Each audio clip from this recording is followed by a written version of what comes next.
આજે મને જે તક મળી છે અને મને જે તક આપવામાં આવી છે એના માટે હું ખૂબ હૃદયપૂર્વકનો એમનો આભાર વ્યક્ત કરું છું. આવનારા દિવસમાં શિક્ષણ ક્ષેત્રે ખૂબ સરસ રીતે ઉત્તરોત્તર પ્રગતિ થાય, ગુજરાતનું નામ ખૂબ સરસ રીતે આગળ વધી શકે એ માટે સતત પ્રયત્નશીલ રહીશું. અભ્યાસ કરી અને જે કાંઈ પણ ઘટતું કરતું હશે, શિક્ષણના આયામને વધારે ખૂબ સરસ મજબૂતાઈથી ગુજરાતમાં જે મને જે રિસ્પોન્સિબિલિટીઝ આપી છે રાજ્ય કક્ષાના મંત્રી તરીકે, એને વ્યવસ્થિત રીતે સુચારુ રૂપે આ ડિપાર્ટમેન્ટને આગળ વધારવા માટે અને બાળકોમાં શિક્ષણનું જે એક કેન્દ્ર સ્થાન છે, જે પ્રાથમિક જરૂરિયાતની સાથે સાથે જે વિકસિત ભારતની પરિકલ્પના આદરણીય પ્રધાનમંત્રી શ્રી સેવી રહ્યા છે, એમાં યુવાધનનું જ્યારે યોગદાન આપવાનું હોય ત્યારે બાળકો છે આવતીકાલે આપણા દેશનું ભવિષ્ય બનવા જઈ રહ્યા હોય ત્યારે એમના શિક્ષણમાં ક્યાંય પણ કચાશ ના આવે અને એ સતત ઉત્તરોત્તર પ્રગતિ કરી શકે અને શિક્ષણના માધ્યમથી આ દેશનો વિકાસ સાધી શકે માટે સતત પ્રયત્નશીલ રહીશું. મારા માધ્યમથી, આ ડિપાર્ટમેન્ટના માધ્યમથી અને ગુજરાત સરકારના માધ્યમથી, અને સરકાર હંમેશા કટિબદ્ધ છે કે પ્રાથમિક શિક્ષણની વાત હોય, માધ્યમિક શિક્ષણની વાત હોય કે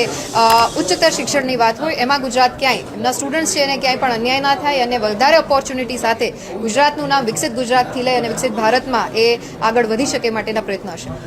ડેફિનેટલી હું જ્યારે ધારાસભ્ય નહોતી ત્યારે પણ મેં 200 જેટલા ગ્રામ્ય વિસ્તારનો પ્રવાસ કરેલો છે. એના માધ્યમથી દીકરીઓના શિક્ષણમાં વધારો થાય અને એ શિક્ષણ મેળવી અને વધારે સારી રીતના દેશની સેવા કરી શકે એ માટે અમે પ્રયત્નશીલ છીએ.